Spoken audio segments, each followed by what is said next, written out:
Il fait froid aujourd'hui, non? Si, il fait froid, non?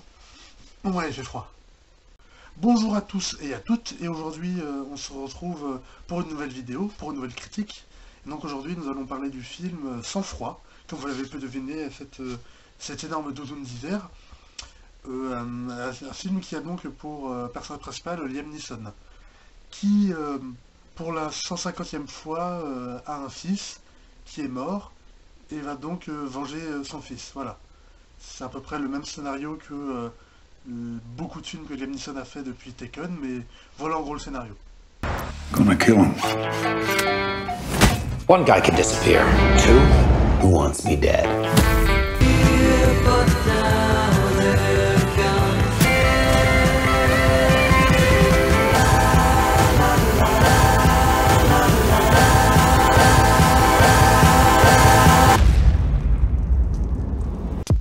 Alors, est-ce que j'ai aimé ou pas le film? Eh ben, pour moi, c'est assez compliqué à définir. Déjà, je sais que le film, je l'ai pas détesté. Mais je dirais quand même que je l'ai pas mal apprécié, quoi. Bah, en fait, j'étais quand même assez surpris. Notamment si vous avez vu la bande-annonce, le film m'a assez surpris parce que ce n'est pas du tout ce que voit la bande-annonce, hein. D'ailleurs, ceux qui pourraient aller le voir, sachez une chose, c'est que le film, en réalité, il n'est pas du tout comme ce qu'on voit dans la bande-annonce, hein. Donc faites attention, le film est assez surprenant. Je pense que du coup, c'est pas vraiment un problème du film, c'est plus la communication, la bande-annonce, puisque le film est en soi assez atypique, mais on nous le vend comme un film d'action avec Liam Neeson banal comme plein d'autres, mais en fait, pas du tout. En fait, pas du tout, c'est pas du tout ça, quoi. Alors comme je disais, j'ai pas détesté le film, j'ai même plutôt bien apprécié. Pas sûr sur ce sujet, faudrait que je le revoie, mais je crois qu'au final je l'ai plutôt pas mal aimé. Enfin, plutôt bien aimé, pardon. Parce que le film est quand même assez intéressant sur plusieurs choses. Déjà, premièrement, le ton et l'ambiance du film, parce qu'au vu de la bande-annonce, on s'attend, je suppose que tous les gens dans la salle aussi devaient tous s'attendre à voir un film d'action américain banal. Mais en fait, pas du tout, pas du tout. Il y a, je dirais, une première partie du film où c'est, comme vous avez pu voir dans les bandes annonces, Liam Neeson cherche ceux qui ont tué son fils et en tue plusieurs. Et après, il y a une grosse partie, genre les deux quarts du film, qui sont juste le méchant et leurs ennemis qui sont en train de discuter pour préparer plein de trucs qui vont amener au climax à la fin. Mais pendant une grande partie du film, c'est juste complot, enfin pas vraiment complot, mais des gens qui discutent, stratagèmes et tout pour préparer à la fin.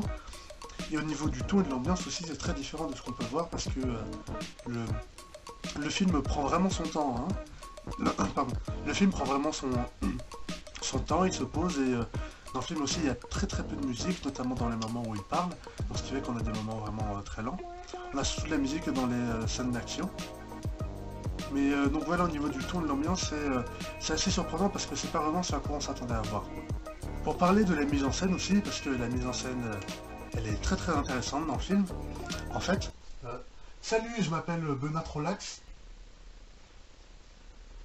Tu vois, je passais par là, tu vois, et je suis arrivé comme ça dans ta vidéo, et donc, en fait, je te parle, tu vois, pour savoir si tu pouvais...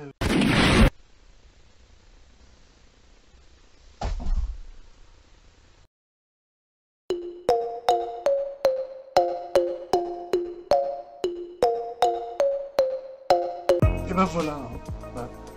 C'est exactement ça ce qui se passait dans le film, c'est qu'à chaque fois que quelqu'un mourait dans le film, il y avait écran noir et son nom qui apparaissait.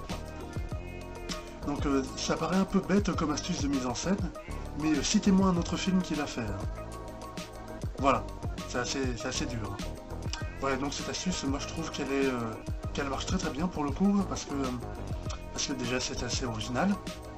En plus, deuxièmement, c'est que dans le film, les personnages, on les appelle par des pseudos, donc à chaque fois qu'ils meurent, on met leur vrai prénom, hein. Donc ça nous apprend aussi un peu quelque chose sur eux. Et deuxièmement, ce qui est bien aussi, ou troisièmement, c'est que après nous avoir fait ça plusieurs fois dans le film, au final, après le spectateur, il commence à comprendre la mise en scène, et à comprendre que quand on voit le nom de quelqu'un, c'est qu'il meurt. Donc quand le spectateur a compris ça, et le réalisateur, il va jouer avec cette mise en scène là aussi dans son film.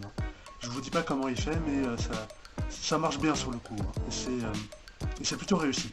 Même il n'y a pas que ça aussi au fur et à mesure du film, il y a aussi d'autres astuces de mise en scène qui font vraiment plaisir à voir quoi, dans un film d'action, dans une comédie d'action plutôt, parce que c'est de la mise en scène, il n'y a pas beaucoup de films quand même qui font de la mise en scène, ou de films d'action blockbusters qui font de la mise en scène, mais en tout cas comme ça, et avoir un film d'action avec de la mise en scène comme ça, bah je m'y attendais pas, et pour le coup bah ça fait du bien quoi, voilà.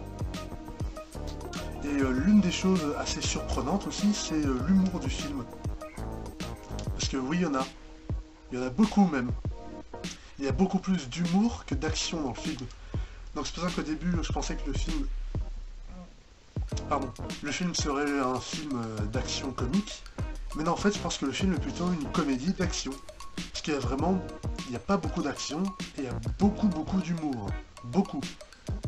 Et c'est un truc assez aussi surprenant puisque c'est pas du tout ce que la bande-annonce nous présentait, nous montrait.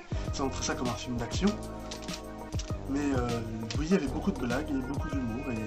Et pas, non seulement il y en avait beaucoup, mais ça marchait bien aussi.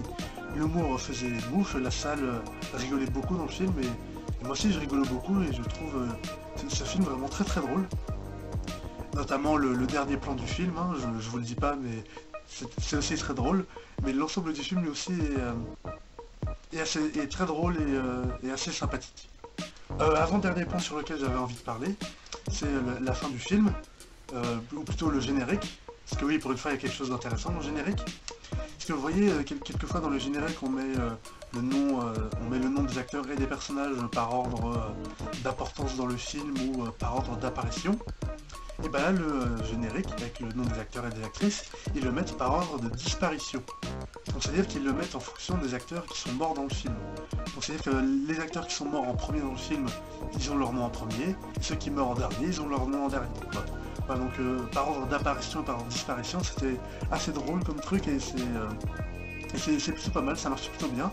Et à cause de ça, ça a aussi retenu quelques gens dans la salle, ça les a empêchés de partir avant le générique, parce que c'est juste ça, mais ça marchait plutôt bien, quoi. C'est une bonne astuce, c'est pas mal. Les acteurs et les actrices du film, je vais en parler rapidement, mais ils sont tous très bons, quoi, voilà. Liam Neeson, il joue très bien aussi, mais c'est pas une nouveauté, quoi, donc voilà.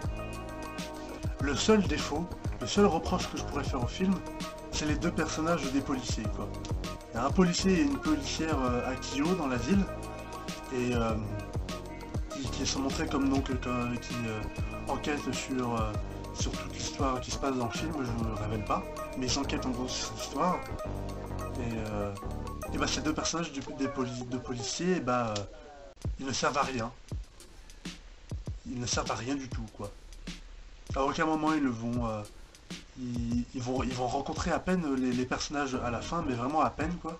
Je crois qu'ils ne soient même pas du tout en fait.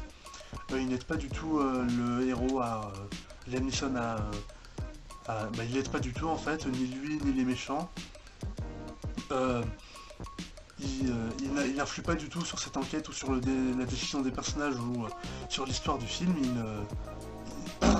J'ai envie de dire, ils servent à rien du tout, hein, c'est ça, ils ne servent à rien. Et pourtant il y a quand même beaucoup de scènes avec eux, et je comprends pas pourquoi ils sont là, parce que bah ils servent à rien dans le film, quoi.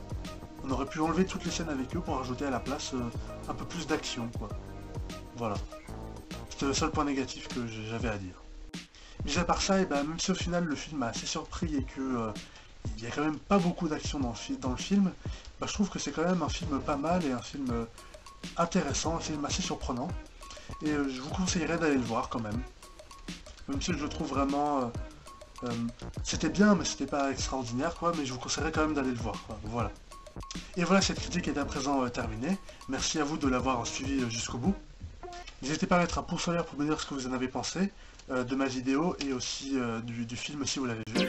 Mettez des commentaires pour... non, n'importe quoi. Mettez des commentaires pour me dire ce que vous avez pensé de ma vidéo et du film si vous l'avez vu. Mais likez la vidéo si elle vous a plu, quoi. Voilà, likez pas la vidéo si le film vous a plu, mais likez-la si la vidéo vous a plu. Voilà, enfin, voilà, je m'embrouille les pinceaux. Partagez également ma vidéo sur les réseaux sociaux et abonnez-vous à ma chaîne YouTube pour ne rien manquer de mes prochaines vidéos. Salut!